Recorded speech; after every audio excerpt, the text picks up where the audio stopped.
اقبال جناب سیدہ کی بارگاہ میں، اقبال بارگاہ جناب سیدہ میں۔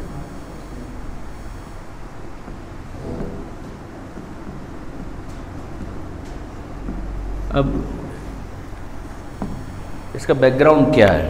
یعنی آج جو چیزیں ہمیں کور کرنی ہے اور 1 گھنٹے کے اندر ہی سب کچھ کور کرنا ہے، اس لیے کہ 4 بجے ہمیں نکل جانا ہے۔ گزارش یہ ہے کہ جب آپ خاتون جنت سلام اللہ علیہا پر مجلس پڑھیں، محفل پڑھیں، تقریر کریں، کسی کانفرنس میں جائیں، تو ظاہر ہے کہ شہزادی کی ذات پر گفتگو کرنے کے لیے آپ مواد کہاں سے حاصل کریں گے؟ یا آپ قرآن مجید کی آیتوں کو دیکھیں گے، ان کی تفسیر پڑھیں گے، اس سلسلے میں سورہ کوثر کو دیکھیں گے، سورہ حل عطا کو دیکھیں گے، اسی طریقے سے اور بہت سی وہ آیتیں کہ جو آل محمد کے بارے میں نازل ہوئی ہیں، آیت تطہیر ہے، آیت مباہلہ ہے، ان آیتوں کو آپ دیکھیں گے، ان کی تفسیر پڑھیں گے تو آپ کو مواد ملے گا کہ جس کو آپ اپنی تقریر کے اندر شامل کریں گے، اور اس میں ظاہر ہے کہ الفاظ آپ کے ہوں گے، لیکن یہ کہ اصل میٹر جو ہے وہاں سے آپ کو حاصل ہوگا۔ اسی طریقے سے احادیث کی جو کتابیں، ان احادیث کی کتابوں سے آپ مواد حاصل کریں گے۔ اس میں برادران اہل سنت کی کتابیں بھی ہو سکتی ہیں، ہماری کتابیں بھی ہو سکتی ہیں۔ ظاہر ہے کہ ہمارے علماء نے زیادہ تفصیل کے ساتھ لکھا، مثلا بحار الانوار کی پوری جلد جناب سیدہ کے اوپر موجود ہے۔ اسی طریقے سے اور بہت سارے علماء نے بھی شہزادی کی سیرت کے اوپر کتابیں لکھی، تو انہوں نے جو سمجھا، یعنی انہوں نے آپ ہی کی طرح سے محنت کی اور مختلف کتابوں سے مواد کو جمع کیا، یکجا کیا۔ آپ تقریر تیار کر رہے ہیں تو انہوں نے سیرت کے اوپر کتابیں لکھی۔ تو سیرت پر جو کتابیں ہوتی ہیں ان میں تجزیہ ہوتا ہے، تحلیل ہوتا ہے، شہزادی کی زندگی کی تحلیل، کہ شہزادی کی زندگی کا یہ بھی ایک رخ ہے، شہزادی کی زندگی کا وہ بھی ایک رخ ہے، ایک ماں کو کیسا ہونا چاہیے، جناب سیدہ کی زندگی کیا بتاتی ہے، ایک زوجہ کو کیسا ہونا چاہیے، جناب سیدہ کی زندگی کیا بتاتی ہے، اسی طریقے سے ایک بیٹی کو کیسا ہونا چاہیے، جناب سیدہ کی زندگی کیا بتاتی ہے۔ یہ مختلف رخ ہیں۔ ایک خاتون خانہ ہونے کے ساتھ دین کی خدمت کیسے کر سکتی ہے، تو جناب سیدہ نے اپنی سیرت کے ذریعے سے کیا بیان کیا اور بتایا۔ یہ وہ موضوعات ہیں جو کہ سیرت کے اندر تجزیاتی مرحلے میں داخل ہو جاتے ہیں۔ تو فضائل کے مختلف رخ ہو سکتے ہیں، مصائب کے مختلف رخ ہو سکتے ہیں، اور اس کے لیے مواد کا حصول ان کتابوں سے حاصل کیا جاتا ہے، یعنی قرآن کی آیتیں، ان کی تفسیریں، احادیث، ان کی شرح، سیرت کی کتابیں، تاریخ کی کتابیں، اور پھر اس کے بعد شعراء کے اشعار، کہ اشعار میں شعراء نے کس طرح سے جناب سیدہ کو خراج تحسین پیش کیا، ان کے فضائل پڑھے، بیان کیے۔ اس کے ذریعے سے بے شک ایک تو آپ کی فکر کو بھی جلا ملتی ہے، لیکن ساتھ ہی ساتھ آپ کی تقریر کا جو حسن ہے وہ بڑھ جاتا ہے۔ اس لیے کہ لوگوں کا مزاج یہ ہے، آپ کا بھی مزاج یہ ہے، ہمارا بھی مزاج یہ ہے، لوگوں کا مزاج یہ ہے کہ ہمارے مزاج کے اندر ایک موسیقیت پائی جاتی ہے۔ موسیقیت سے میری مراد ہے ایک ردم، ایک رائم، کہ آپ قافیہ بندی کو پسند کرتے ہیں، آپ کو اچھا لگتا ہے کہ اگر عبارت کو ایک خاص ڈھنگ سے، ایک خاص آہنگ کے ساتھ، صوتی آہنگ کے ساتھ جب پیش کیا جاتا ہے تو وہ اچھا لگتا ہے۔ ایک ہی بات ہے، اس کو آپ نثر کے اندر کہہ دیں اور اسی بات کو آپ شعر کے اندر کہیں تو زمین آسمان کا فرق پڑ جاتا ہے۔ شعر اگر اچھا ہے تو وہ بہت ہی گہرا ایک اثر چھوڑتا ہے۔ تو یہ بات یاد رکھیے گا کہ بڑے شعراء میں علامہ اقبال کا شمار ہوتا ہے، اور خاص طور پر اس اعتبار سے بھی کہ اقبال ظاہر ہے کہ مسلکن شیعہ نہیں تھے۔ ان کا اپنا شعر ہے کہ ہے اس کی طبیعت میں تشیع بھی ذرا سا، تفضیل علی ہم نے سنی اس کی زبانی۔ یہ ان کا شعر ہے اس کی، یعنی کوئی بات کر رہا ہے اقبال کے بارے میں، اور اقبال اس کے ذریعے سے اپنا تعارف کروا رہے ہیں کہ اقبال کے بارے میں اس نے کہا کہ ہے اس کی طبیعت میں، یعنی کس کی طبیعت میں؟ خود اقبال کی طبیعت میں تشیع بھی ذرا سا، یعنی شیعت بھی تھوڑی بہت ہے۔ وہ تھوڑی بہت ہے کیوں؟ کہ تفضیل علی ہم نے سنی اس کی زبان، کہ ہم نے علی کے افضل ہونے کا بیان سنا اس کی زبان سے، کہ وہ علی کے افضل ہونے کو بیان کرتا ہے۔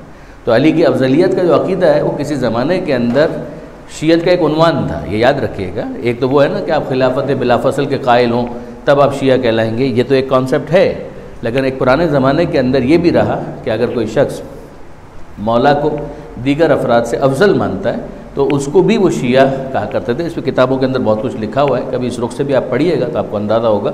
تو بہت سارے اہل سنت بھی جو خوش عقیدہ آج کے زمانے میں جن کو آپ کہیں گے کہ بہت سے افضل ماننے والے، تفضیلی اور وہ افراد کے جو خوش عقیدہ ہیں، ان کو بھی اس زمانے کے اندر شیعہ ہی کہا جاتا تھا۔ تو یہ طریقہ کار تھا کہ شیعوں کی بھی 2-3 قسمیں انہوں نے بنا دی تھی۔ تو ایک تو وہ جو خلافت بلا فصل کا عقیدہ رکھے، اور ایک وہ جو افضل مانے وہ بھی شیعہ ہے۔ تو اقبال نے اس اعتبار سے اپنے آپ کو پرانے اور اس زمانے کے ملے جلے اعتبار سے یہ کہا کہ ہے اس کی طبیعت میں تشیعی ذرا سا، فقہی اعتبار سے وہ حنفی تھے، اس میں کوئی شک نہیں ہے کہ وہ فقہی اعتبار سے حنفی المسلک تھے، اور انہوں نے اپنے بعض بیانات کے اندر، تقریروں کے اندر اس بات کی صراحت بھی کی ہے، امام ابو حنیفہ کے لیے غیر معمولی الفاظ بھی استعمال کیے ہیں۔ تو یہ بات ذہن میں رکھیے گا کہ یہ اگر کسی کو غلط فہمی ہے کہ وہ پکے کوئی جعفری تھے اور شیعہ تھے، تو ایسا کچھ بھی نہیں تھا۔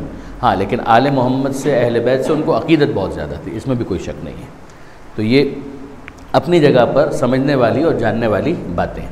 تو ان کا جو کلام ہے وہ اردو میں ہے اور فارسی میں ہے، اور فارسی میں جو ان کا کلام ہے وہ اور بھی زیادہ اپریشیٹ کیا جاتا ہے، اس لیے کہ بہرحال ایران کے اندر جو ان کا کلام زیادہ پڑھا گیا وہ فارسی کلام تھا۔ خاص طور پر ان کا جو کلام کا ایک حصہ ہے مثنوی جو انہوں نے لکھی تھی، یہ ان کا فارسی کلام، اردو ترجمے اور تشریح کے ساتھ، متن اردو ترجمہ اور تشریح، شرح کلیات اقبال فارسی، اور یہ ترتیب ترجمہ اور تشریح ہے پروفیسر حمید اللہ شاہ ہاشمی کا۔ اچھا ہے، یعنی آئیڈیل نہیں ہے لیکن بہرحال اچھا ہے، مناسب ہے، پڑھنا چاہیے۔ یعنی اب میں آپ سے پوچھتا ہوں، اس کے اندر اگر آپ دیکھیں گے تو اسرار و رموز، زبور عجم، پیام مشرق، جاوید نامہ، ارمغان حجاز، مثنوی پسچے بیعت کرد، اور پھر اے اقوام مشرق، اور پھر مثنوی مسافر، یہ ان کے فارسی کلام کا مجموعہ کلیات۔ اب یہ آپ میں سے کتنے افراد اس سے واقف ہیں؟ پہلے تو ایک سوال یہ ہے کہ آپ میں سے کوئی ایسا ہے کہ جو اس سے واقف ہے؟ کوئی بھی؟ تو یہ بہت انحطاط ہے، یہ بہت افسوس کی بات ہے۔ یعنی ان میں جتنی چیزیں میں نے بیان کی، کوئی ایک بھی آپ واقف نہیں ہے اس سے؟ کسی ایک سے بھی واقف نہیں ہیں آپ؟ احسن، اگر اس سے بھی واقف نہیں ہے تو پھر بہت افسوسناک ہے، جیسے کہ اس میں تو سارے آپ کی مطلب کی چیزیں ہیں، خودی اور بے خودی۔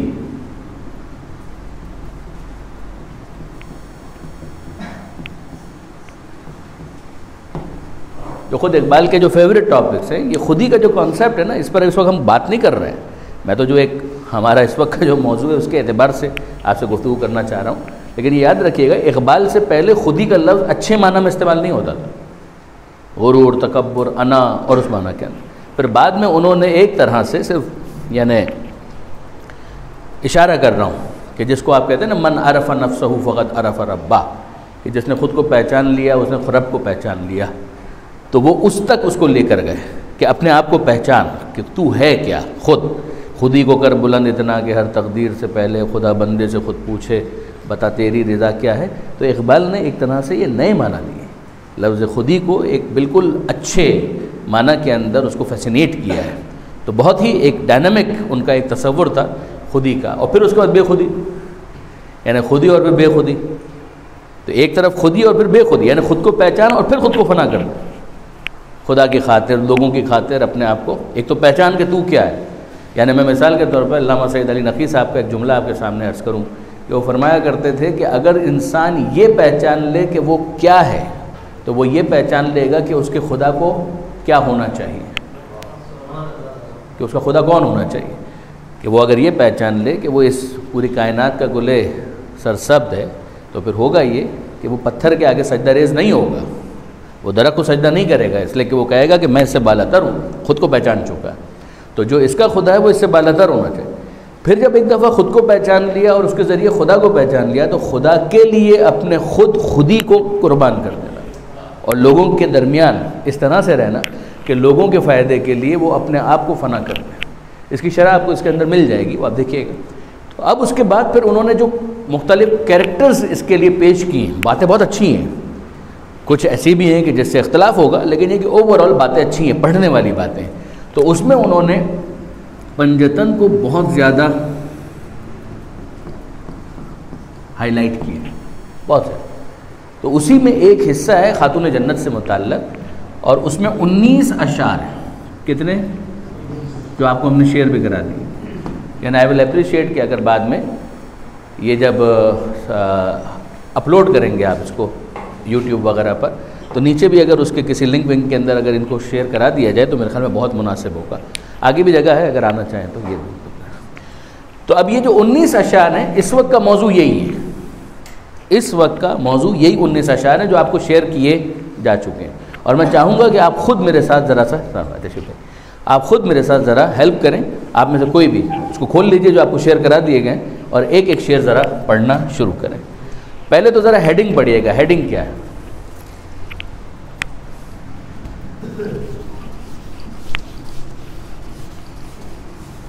جی بسم اللہ. کوئی بھی نہیں، پہلے ہیڈنگ پڑھیں. سب سے پہلے جو پہلا صفحہ آپ کو دیا گیا ہے اس کے نیچے دیکھیں ایک ہیڈنگ آپ کو ملے گی.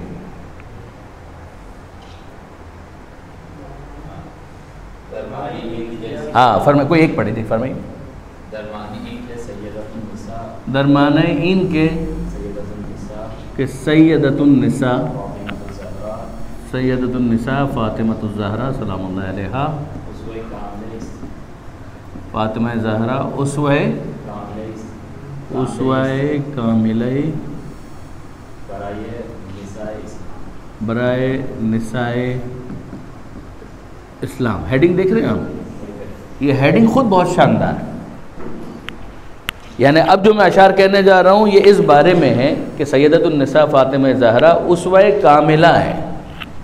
یعنی اسلام اگر کسی خاتون کو بطور رول ماڈل کے پیش کرتا ہے اسوہ کاملہ کے طور پر کہ جس کی اتباع کی جائے، وہ کون ہے؟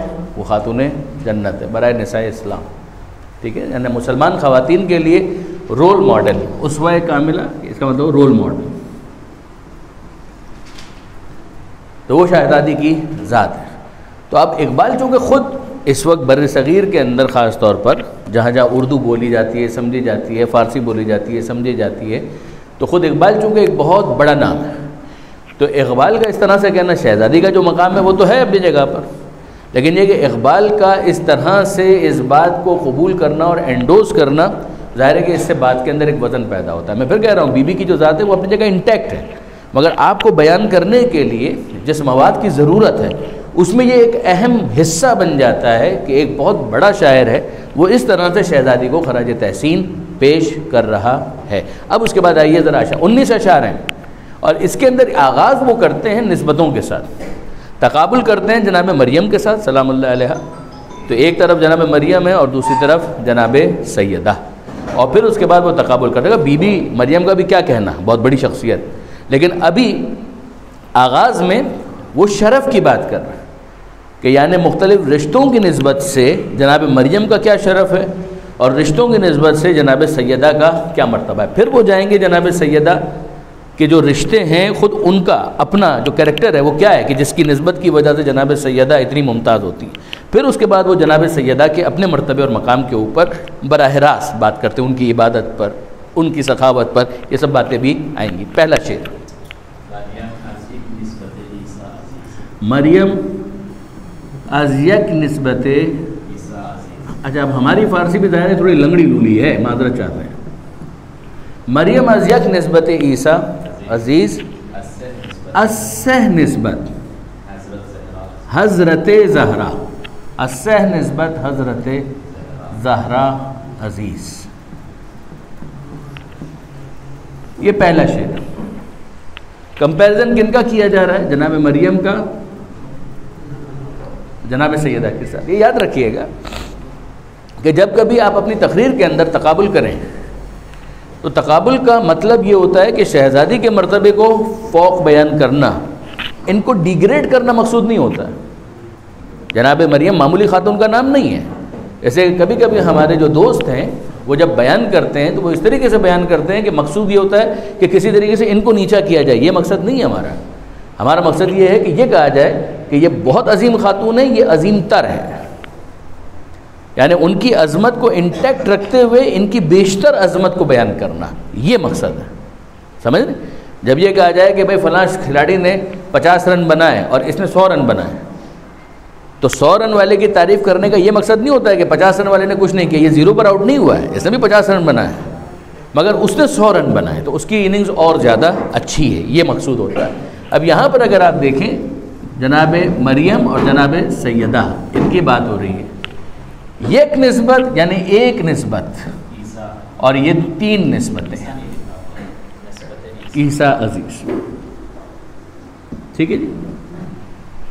اسے نسبت حضرت زہرا سے، وہ ایک نسبت جس سے جناب مریم ممتاز ہوتی ہیں وہ جناب عیسیٰ علیہ السلام، کہ جناب عیسیٰ علیہ السلام کی وہ والدہ ہیں.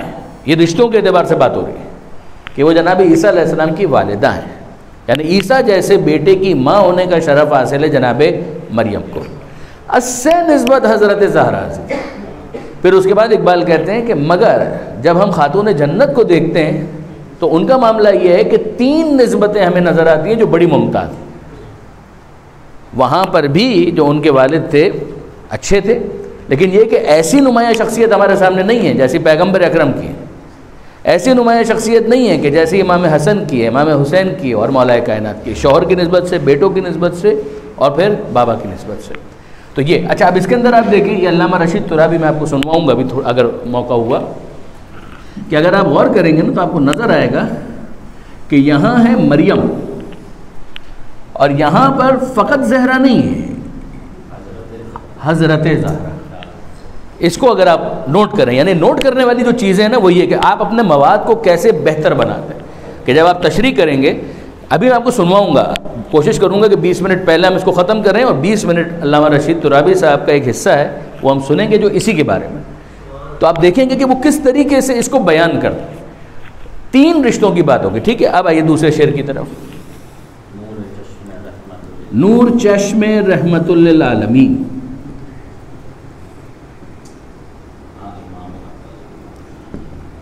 آن امام اولین و آخرین، امام اولین و آخرین. اب یہ کس کا ذکر ہو رہا ہے؟ پیغمبر اکرم کا. ٹھیک ہے جی. 2 شعر جناب ختمی مرتبت کے بارے میں، 2 شعر امیر المومنین کے بارے میں، پھر امام حسن اور امام حسین کے بارے میں. یہ ترتیب چلیں گے. پھر اس کے بعد وہ آ جائیں گے ان کے اور دیگر فضائل کے اوپر. یہ کون ہے؟ کہ نور چشم. نور چشم سے کیا مراد ہے؟ آنکھوں کی روشنی، قرۃ العین یعنی آنکھوں کی ٹھنڈک. بات وہی ہے، مقصد ہے یہاں پر بیٹی. نور چشم، میری نور چشم، میری بیٹی، میری آنکھوں کی ٹھنڈک. رحمت للعالمین، کس کی آنکھوں کی ٹھنڈک ہے؟ جو عالمین کے لیے رحمت ہے، اس کی آنکھوں کی ٹھنڈک ہے فاطمہ زہرا. اب آپ دیکھ رہے ہیں کہ صرف ایک شعر کے اندر کسی چیز کو بیان کرنا اور پھر اقبال کا حوالہ آنا، اس کے نتیجے میں ایک بات میں رونق آ جاتی ہے، حسن آ جاتا ہے. آن امام اولین و آخرین، وہ کون ہے؟ ایک ہے رحمت للعالمین، دوسری بات یہ کہ وہ امام ہے. کس کے امام ہے؟ اولین اور آخرین، سب کے امام. یعنی سب سے آگے اگر کوئی نظر آئے گا تو وہ پیغمبر اکرم. ان کی آنکھوں کی روشنی کون ہے؟ کہ فاطمہ زہرا. یہ ہے اس کے اندر امپورٹنٹ بات. ٹھیک ہے جی. یہ 2 شعر ہوئے. اب آئیے تیسرے شعر کی طرف، جلدی تھوڑا سا.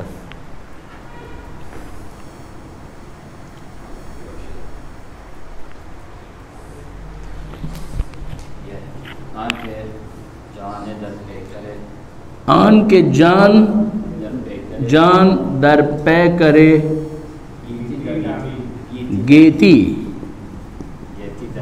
دمین، روزگار تازے.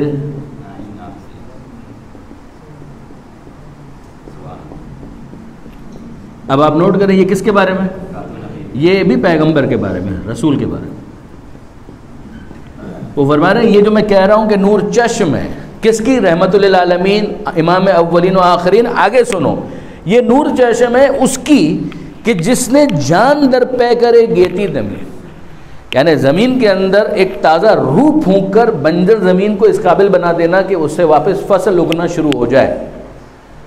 ایسا دم کرنا، ایسی پھونک مارنا. آن کے جان در پے کرے گیتی زمین، روزگار تازہ آئین آفرید، یعنی ایک نئی شریعت. دیگر شریعتیں منسوخ ہو گئی، امام اولین و آخرین.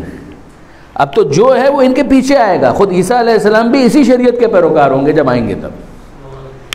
آن کے جان در پے کرے گیتی دمی، روزگار تازہ آئین آفرید. اب آپ پھر نوٹ کریں، وہ کہ جس نے دم کر کے پھونک مار کے زمین بنجر کو پھر سبزہ دے دیا، وہ کہ جس نے نئی شریعت دے دی، اس کی ہے آنکھوں کا نور فاطمہ زہرا. یہ اس طریقے سے اس کو اگر آپ دیکھیں گے تو آپ کو پتہ چلے گا کہ جناب سیدہ کی نسبت سے یہ ساری باتیں کیا ہو رہی ہیں. کہ وہ عیسیٰ علیہ السلام وہ کیا کرتے تھے؟ مردوں میں جان ڈالتے تھے. کہ ایک مردے میں جان ڈال دینا وہ مسیحائی ہے، اور پوری دنیا کو نئی زندگی دے دینا یہ مصطفائی ہے. سمجھے؟ تو اب لفظوں کا آپ استعمال کیسے کرتے ہیں یہ آپ کو دیکھنا ہے. اس کو آپ اچھی طریقے سے محسوس کیجئے پوری قوت اور طاقت کے ساتھ، تو آپ دیکھیں گے یہ پوری ایک تقریر ہے آپ کی، یہ پوری آپ کی ایک تقریر ہے کہ جس کے اندر آپ کو یاد کرنا پڑے گا. محنت یہ ہے کہ یہ تمام اشعار آپ یاد کریں، اس کے مطلب کو سمجھیں. اسی لیے شرح کے ساتھ میں نے آپ کو وہ جو شعر کروایا ہے وہ ساری شرح کے ساتھ ہے، ترجمہ بھی ہے، الفاظ کی تشریح بھی ہے اس کے اندر. اب آئیے اس کے بعد آگے، اب مولا کی بات ہو رہی ہے. پہلی نسبت یہ سرخی تھی جس طرح ہیڈ لائنز ہوتی ہے نا، اس کے بعد یہ 2 اشعار پہلی نسبت، مولا کے بارے میں 2 اشعار ہوں گے. اب ذرا دیکھیے یہ چوتھا شعر آ رہا ہے جی. بانو آن، آن تاجدار حل عطا. رک جائیے ایک منٹ. بانو آن تاجدار حل عطا مرتضی مشکل کشا شیر خدا. بانو آن تاجدار حل عطا، بانو کا مطلب ہے زوجہ، یہاں پر خاتون یعنی زوجہ. یہ بیوی کس کی ہیں؟ دوسری نسبت. بانو آن تاجدار حل عطا، یہ اس علی کی زوجہ ہے کہ جس کے سر پر حل عطا کا تاج ہے. آپ سمجھ رہے ہیں؟ اب یطعمون الطعام علی حبہ مسکینا و یتیما و اسیرا، تھوڑا بہت آئے گا، تھوڑی اس کی شرح ہوگی.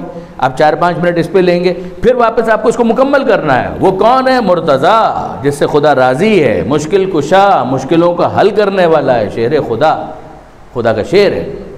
اب مشکل کشا کہنا اگر بدعت ہے تو فتویٰ کس پہ بھی لگنا چاہیے؟ اقبال پہ بھی لگنا چاہیے. یعنی اب آپ کتنا اس کو کھولتے ہیں، کتنا آپ اس کو پھیلاتے ہیں، یہ آپ کے اوپر.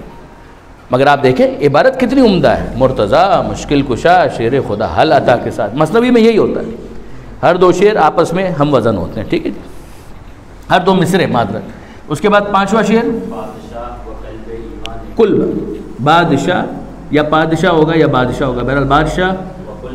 کل بھئی ایوان او، ایوان او، یک حسامو یک زرا سامانے. کیا مطلب ہوا اس کا؟ بادشاہ ہے وہ بادشاہ، کون؟ علی کی بات ہو رہی ہے وہ بادشاہ. یہ 2 اشعار مولا کے بعد. بادشاہ و کل بئی ایوان او، ہے وہ بادشاہ مگر اس کا کل اثاثہ کیا ہے؟ جھونپڑی. اس کا گھر ایک جھونپڑی ہے. بادشاہ ہونے کے باوجود اس کا گھر جھونپڑی ہے. یک حسام و یک زرا سامان او، اس کا کل اثاثہ، کل سامان کیا ہے؟ اس گھر کے اندر ایک تلوار ہے اور ایک زرا، تلوار کے جس سے وہ مقابلہ کر سکے شیر خدا، یک زرا کہ جس سے وہ وار کو روک سکے. بادشاہ بکل بھائی ایوان او، یک حسام و یک زرا سامان او. یہ مولا کے بارے میں ہو گیا. اب اس کے بعد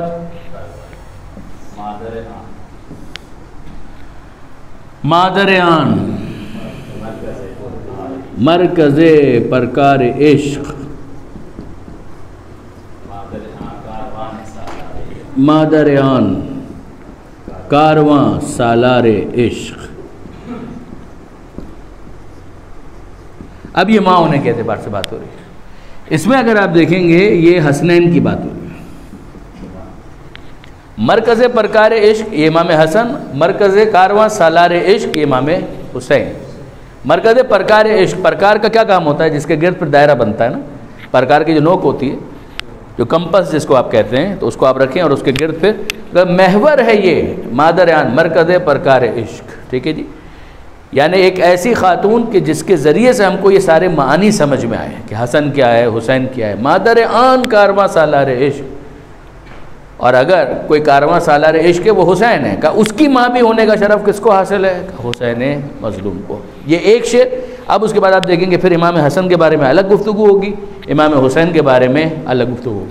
یعنی اقبال کریڈٹ دیتے ہیں امام حسن کے تمام کریڈنشلز کا کس کو؟ جناب سیدہ. اور اقبال کریڈٹ دیتے ہیں امام حسین کے کریڈنشلز کا کس کو؟ جناب سیدہ. کہ یہ ذرا دیکھو کہ اس نسبت سے جناب فاطمہ زہرا کہاں پہنچتی ہیں. آگے پڑھیں. یہ کون سا شعر تھا؟ چھٹا. اب اس کے بعد 7واں شعر پڑھیے. آن یکے، یکے میں بڑی یہ ہے کہ نہیں ہے؟ آن یکے شمع شبستان حرم. ہاں حافظ ہے یا محافظ ہے؟ حافظ خیر الامم، جمعیت خیر الامم. آن یک شمع شبستان حرم. ایک وہ ہے، یعنی دو بھائیوں کی جب بات ہو رہی ہے تو پہلا بھائی امام حسن وہ کون ہے؟ شمع شبستان حرم، حرم کی شبستان کا شمع کی شمع جیسے روشنی ہو، اندھیرے میں روشنی ہو، رات کا وقت جہاں گزارا جائے وہ شبستان کی شمع، یعنی جب اندھیرا ہونے لگے تو جو روشنی دیتا ہے وہ ہے حسن مجتبی.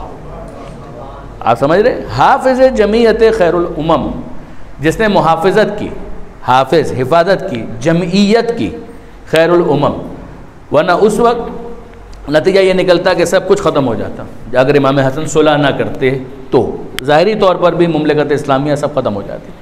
حافظ جمعیت خیر الامم، یہ اقبال کا جو نظریہ ہے اس کو سمجھیے گا. یہ 7واں شعر ہوا. 8واں تا نشیند، تا نشیند، تا نشیند پڑھیں آگے. آتش پیکارو کی، پشت پازد. یہ ذرا شعر دیکھیے. پشت پازد بر سر تاج و نگیں. یہ کیا؟ تا نشینت، تاکہ ختم ہو جائے، بیٹھ جائے، سیٹل ہو جائے. کیا چیز؟ آتش پیکارو کی. آتش یعنی آگ، پیکار لڑائی، کینہ اور پیکار لڑائی جھگڑا، اس کو کچھ سیٹل کیا جائے. ایک کوشش وہ بھی کر کے دیکھیے امام حسن مجتبی نے. اس کے لیے کیا کرنا پڑا؟ پشت پا زد، پشت پا، پاؤں کی پشت پا زد، ماری، ٹھوکر ماری. یعنی اب پشت پا زد کا مطلب کیا ہوگا؟ ٹھوکر لگائی، ٹھوکر مار دی. بر سر تاج و نگیں. تاج و نگیں، تاج نگیں یعنی یہ حکومت سے کنایا ہے. بر سر تاج و نگیں، کہ انہوں نے کہا کہ میں اس کو بھی قربان کرتا ہوں اگر اس طریقے سے بھی معاملہ حل ہو جاتا ہے اور اگر کچھ بہتری آ جاتی ہے، یہ بھی ہم کر کے دیکھتے ہیں. پشت پازد بر سر تاج و نگیں. ٹھیک ہے جی. یہ ہو گئے 2 اشعار امام حسن کے بارے میں. اب اس کے بعد امام حسین کا ذکر آتا ہے. اس کے لیے ہم کو یہ اوپر سے کچھ مٹانا پڑے گا.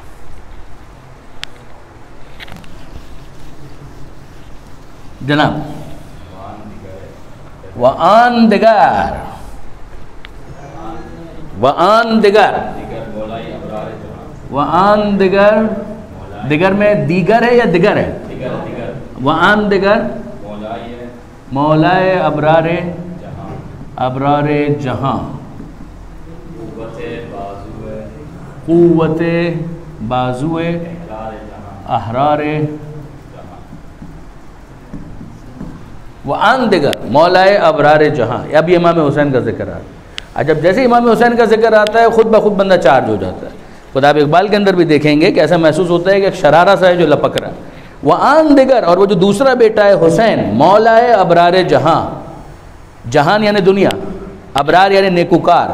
دنیا کے جتنے نیکوکار ہیں ارسپیکٹ آف مسلمان، غیر مسلم، شیعہ، غیر شیعہ.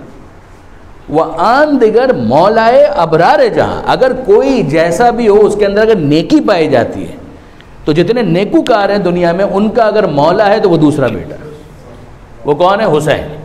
قوت بازو احرار جہاں، جس کے ذکر سے بازوؤں میں قوت آ جاتی ہے. احرار جہاں یعنی دنیا میں جتنے افراد آزادی کے متوالے ہیں، احرار حر سے نکلا، احرار جہاں، جتنے بھی دنیا کے اندر افراد ہیں کہ جو آزادی کے متوالے ہیں، آزادی چاہتے ہیں، غلامی کو ترک کرنا چاہتے ہیں، ان کا اگر قوت بازو کوئی ہے تو وہ ہے حسین. یعنی ایسا نیکوکار حسین نہیں بناتا کہ جو مقابلہ نہ کر سکے. وہ قربانی کا درس دیتا ہے. وہ کہتا ہے کہ نہیں، میدان میں آؤ. قوت بازو احرار جہاں. صحیح. یہ ہوا. آگے بڑھیں. یہ در نوائے زندگی سوز از حسین، در نوائے زندگی سوز از حسین، اہل حق حریت، اہل حق حریت، اہل حق حریت آموز از حسین۔ یہ امام حسین کے بارے میں۔ در نوائے زندگی، زندگی میں سوز اگر ہے، یعنی اگر دل نرم ہوتا ہے، دل کے اندر ایک رقت آتی ہے، سوز از حسین، تو حسین کے نام سے، حسین کے ذکر سے سوز پیدا ہوتا ہے۔ ورنہ انسان اتنا بے حس ہو جائے کہ اسے کسی کے غم کا کوئی احساس ہی نہ ہو اگر اس کے سامنے حسین کا ذکر نہ کیا جائے۔ اہل حق حریت آموز از حسین، جو حق پرست ہیں، اہل حق ہیں، حریت آزادی، آزادی سیکھتے ہیں آسانتوں، آموز از حسین، آموزش یعنی سیکھنا، حریت آموز از حسین۔ جو اہل حق ہیں، حق پسند ہیں، حق پرست ہیں، وہ جب آزادی کا درس لینا چاہتے ہیں تو انہیں استاد بنانا پڑتا ہے حسین ابن علی کو، اس کے سامنے وہ زانو تلمس طے کرتے ہیں، اس کے وہ شاگرد بنتے ہیں، تب وہ یہ درس سیکھ سکتے ہیں کہ کس طریقے سے آزادی حاصل کی جاتی ہے، نہ ملے تو قربانی۔ یہ وہ درس ہے کہ جو حسین ابن علی سے ملتا ہے۔ تو اب آپ نوٹ کر سکتے ہیں، اب یہ سارا کریڈٹ وہ دے رہے ہیں کن کو؟ جناب سیدہ کو۔ اب تک ان نسبتوں کے حوالے سے گفتگو تھی، آگے بڑھیں۔ اب یہ دیکھیں شعر کتنے ہو گئے؟ 6 نہیں 7 8 یہ 9 10 9 اور یہ 10 10 ہو گئے، 8 یہاں تک تھے، 10 ہو گئے، 9 باقی۔ ٹھیک ہے جی، پڑھیے۔ از امہات، سیرت فرزند ہاں از امہات، فرزند کی جو سیرت ہوتی ہے، بیٹوں کی اولاد کی جو سیرت ہوتی ہے وہ ماؤں سے آتی ہے۔ یعنی وہ جو میں آپ سے کہہ رہا تھا کریڈٹ ان کو دیتے ہیں، کریڈٹ ان کو دیتے ہیں، اس میں ایک چیز آپ دیکھیں کہ سیرت فرزند ہاں از امہات، جو اولاد ہے، اولاد کی جو کوالٹی ہے اس میں بہت بڑا رول کس کا ہے؟ وہ ماں کا ہے۔ یعنی یہ سب اسٹیبلش کرنے کے بعد انہوں نے کہا سیرت فرزند، اب میں لکھ نہیں رہا ہوں اس لیے کہ وقت بہت کم رہ گیا، سیرت فرزند ہاں از امہات۔ آپ اس کو فالو کریں، کھولیں اس کو اپنے پاس، سب کھولیں، ورنہ فائدہ نہیں ہوگا، ورنہ بعد میں بھول جائیں گے آپ لوگ۔ اس کو کھولیں اپنے پاس، ہاں اپنے موبائل کے اندر کھولیں اس کو اور فالو کریں جو بات ہو رہی ہے۔ سیرت فرزند ہاں از امہات،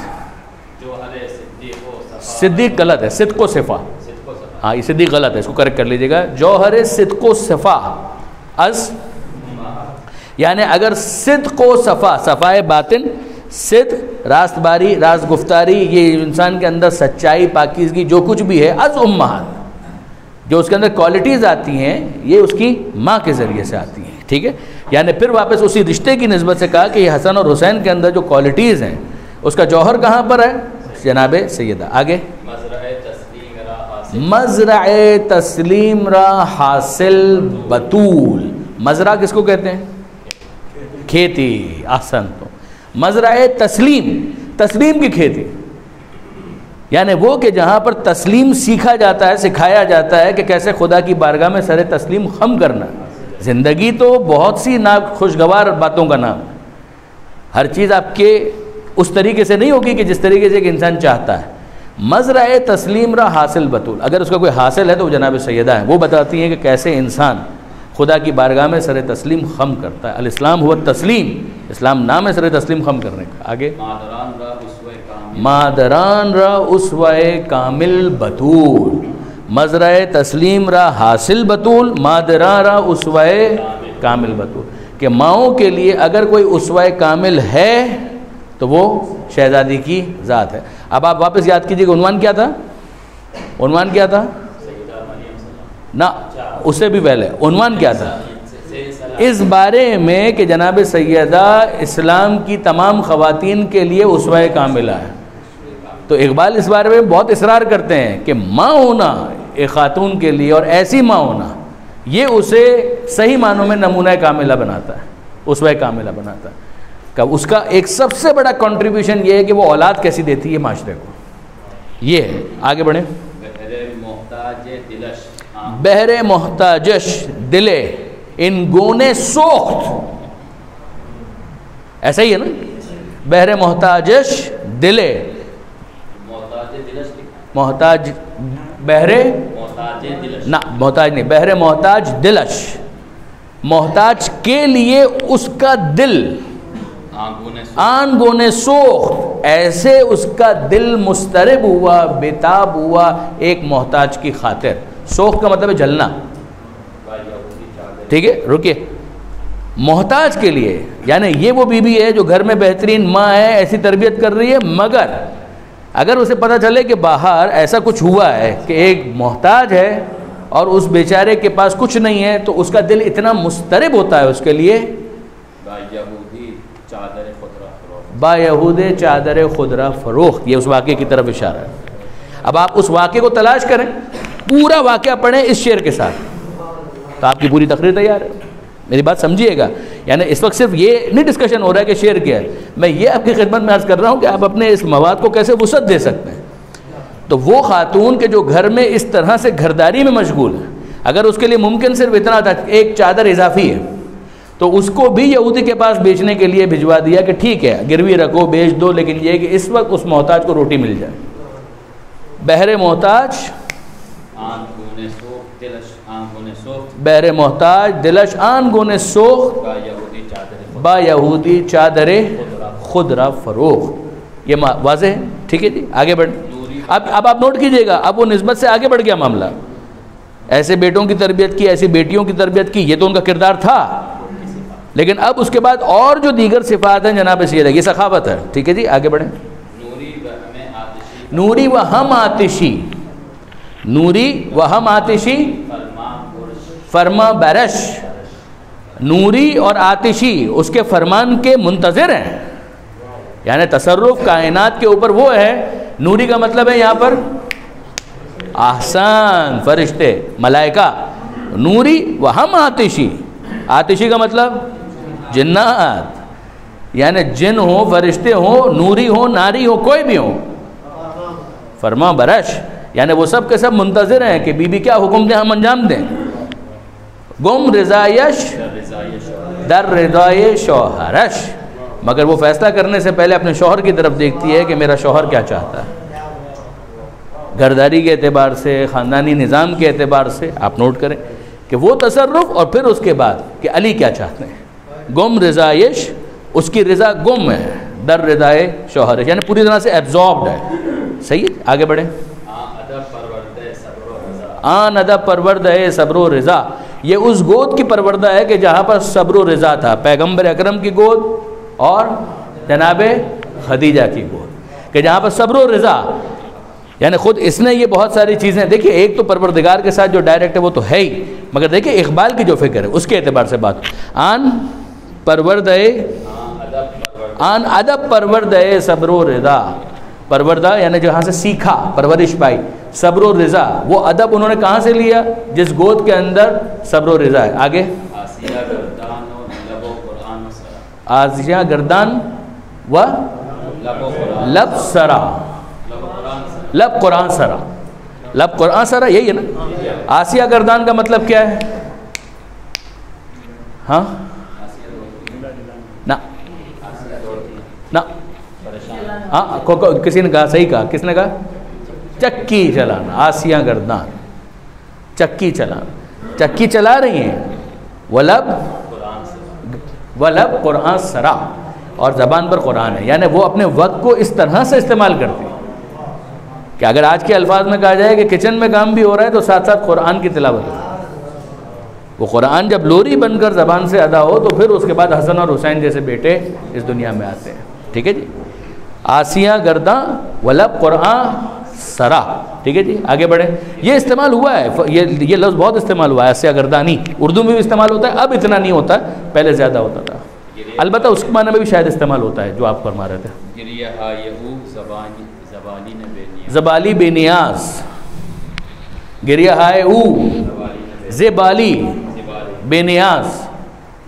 البتہ اس کو دیکھیے گا آسیہ گردانی میں خود اس وقت کنفیوز ہو رہا ہوں. ذرا نیچے دیکھیے تشریح میں کیا لکھا ہے، چکی کا ہی لکھا ہے اس کے اندر. چلیے ٹھیک. بہرحال میرا خیال ہے کہ وہ بھی آپ جو فرما رہے ہیں شاید وہ بھی درست ہے، لیکن یہ کہ اس وقت میں خود کلیئر نہیں ہوا. آگے بڑھیے. گریہ ہا زبالی بے نیاز، کیا مطلب ہے اس کا؟ بہت خوبصورت شعر ہے یہ. اب وہ صبر و رضا مزرع تسلیم را حاصل بطول، اس سب کو ذہن میں رکھیے اور پھر یہ شعر سنیے گا. گریہ ہائے اوز بالی بے نیاز. چھ مطلب گریہ ہائے اوز بالی بے نیاز. بالی کا مطلب کیا ہے؟ گریہ کا مطلب کیا ہے؟ رونا. گریہ ہائے او، ان کا گریہ، کن کا؟ جناب سیدہ. ز بالی بے نیاز. بالی کا مطلب کیا ہے؟ سرہانہ، تکیہ. یہاں پر تکیہ مراد، یعنی زہرا جب سوتی ہیں رات کو تو تکیے پر کوئی آنسو نہیں ہوتا. ز بالی بے نیاز یعنی زندگی کے اندر بہت کچھ نہیں ہے، فاقے ہیں، مشکلات ہیں، پریشانیاں ہیں. شوہر کی زندگی خطرے میں ہے، بابا کی زندگی خطرے میں ہے، جنگیں ہو رہی ہیں، سب کچھ ہو رہا ہے، بدر احد، یہ وہ تو میں اللہ والا، اتنا سب کچھ ہو رہا ہے. گریہ ہے وہ بالی بے نیاز. جب ایک خاتون ہے وہ رات کو جب سوتی ہے تو ظاہر ہے کہ وہ بہت کچھ یاد آتا ہے کہ آج دن میں یہ ہوا، یہ ہوا، یہ ہوا، یہ مشکلات، یہ پریشانیاں. کہاں نہ ان باتوں پہ جناب سیدہ کا گریہ نہیں ہے. گریہ ہے وہ بالی بے نیاز. آگے گوہر افشاندے بدامان نماز.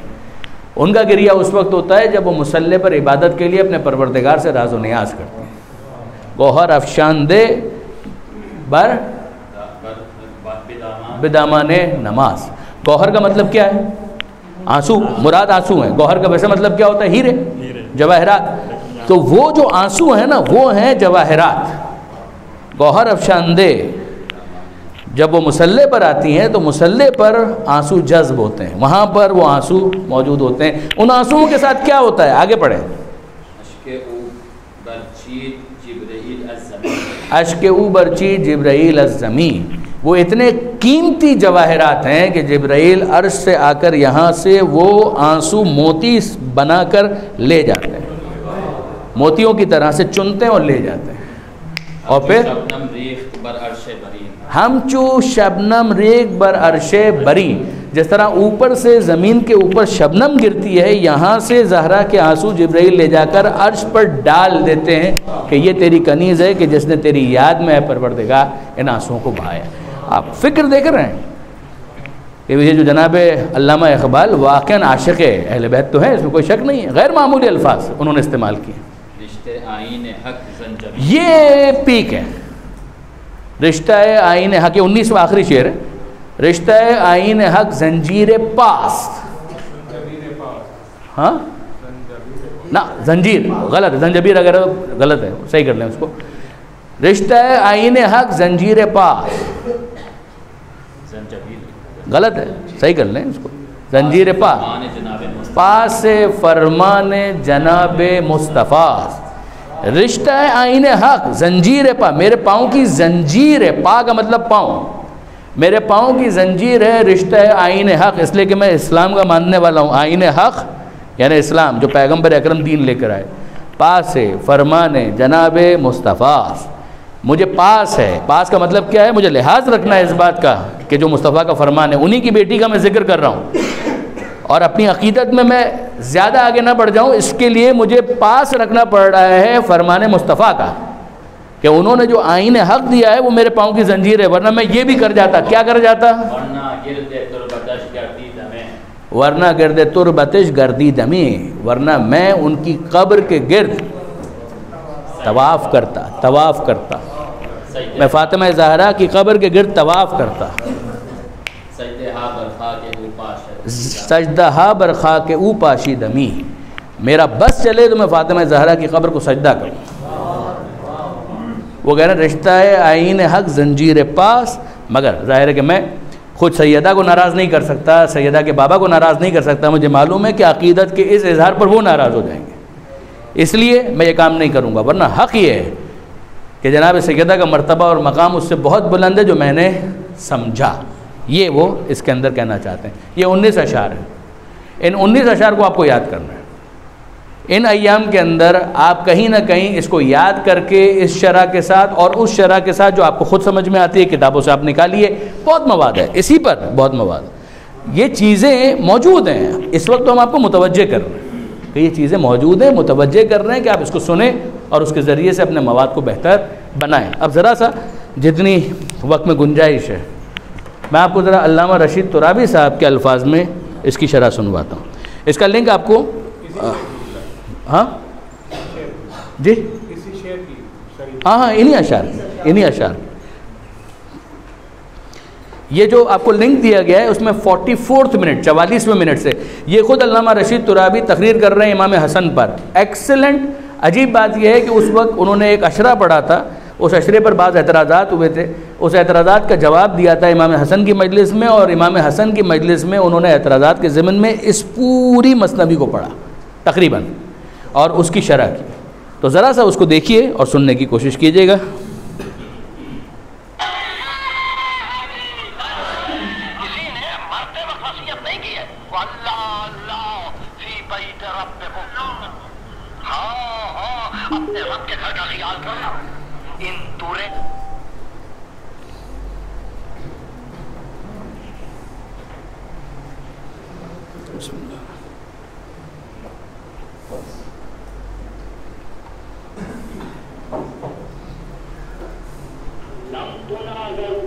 اگر یہ ہاتھ سے نکل جائے پہچانے نہ جاؤ.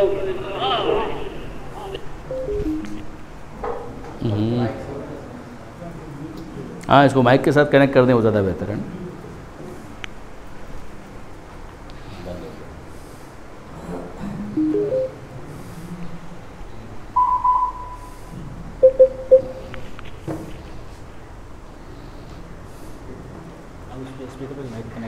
کر دیں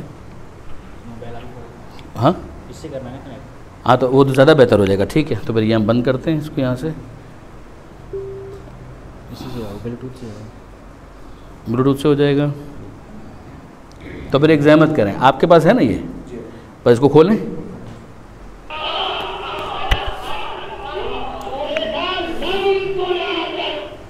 کیونکہ 10 منٹ کے بعد ہم نکل جائیں گے, لیکن آپ لوگ اس کو پورا سنیے, یہ میری خواہش ہے کہ آپ اس کو پورا سنیں. 10 منٹ کے بعد ہم نکل جائیں گے, یہ 20 منٹ میں کمپلیٹ ہو جائے گا. ٹھیک ہے, مصائب جب آئیں تو آپ بھلے بند کر دیجیے گا چاہے, لیکن یہ کہ اس کو ذرا اس کے ساتھ لے جائیں. 44 منٹ سے لگائیے گا.